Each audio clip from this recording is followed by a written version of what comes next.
certainement. Merci beaucoup Julien pour ces précisions.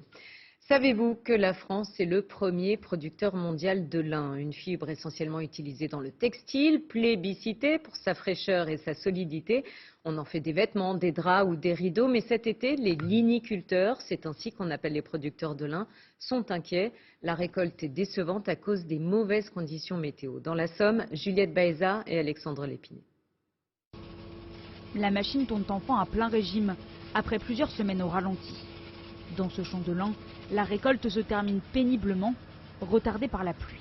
C'est le premier jour aujourd'hui qu'on retrouve du soleil. Donc là, dans la semaine, on avait des soucis de portance de sol, des sols tellement mouillés qu'on arrivait à planter des machines dans les champs. C'était même plus le lin, le facteur limitant, c'était la terre, c'était la portance du sol. Les machines sont moins efficaces. Elles n'arrachent plus que la moitié des lins qu'elles devraient arracher. Car depuis mi-juin, les orages à répétition détrempent les sols. Sur le terrain, la solidarité s'organise. Ces liniculteurs, voisins, ont mis en commun leurs machines et leurs main-d'œuvre. Hier, c'est trempé. Kevin, il m'a dit, c'est pas la peine d'y aller. Bon, on est copains avec Vincent, puis on est voisins, et puis, comme il disait tout à l'heure, il est venu nous dépanner, puis là, si on peut l'aider, on vient l'aider, c'est tout. Aux difficultés techniques s'ajoute la crainte d'une récolte abîmée. La pluie a couché les lins. Certains sont à la limite du flétrissement. Donc là, on a deux lins typiquement différents. Un lin droit, d'une belle couleur.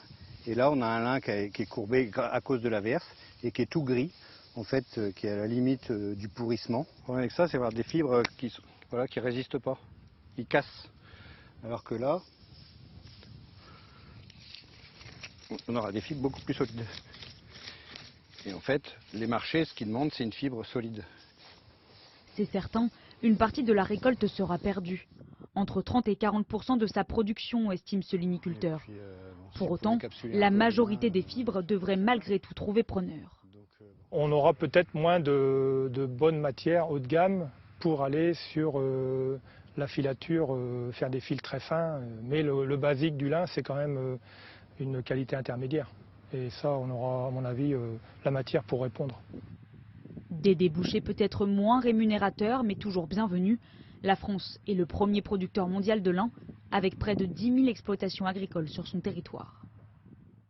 Comme une envie de liberté et de reconnexion avec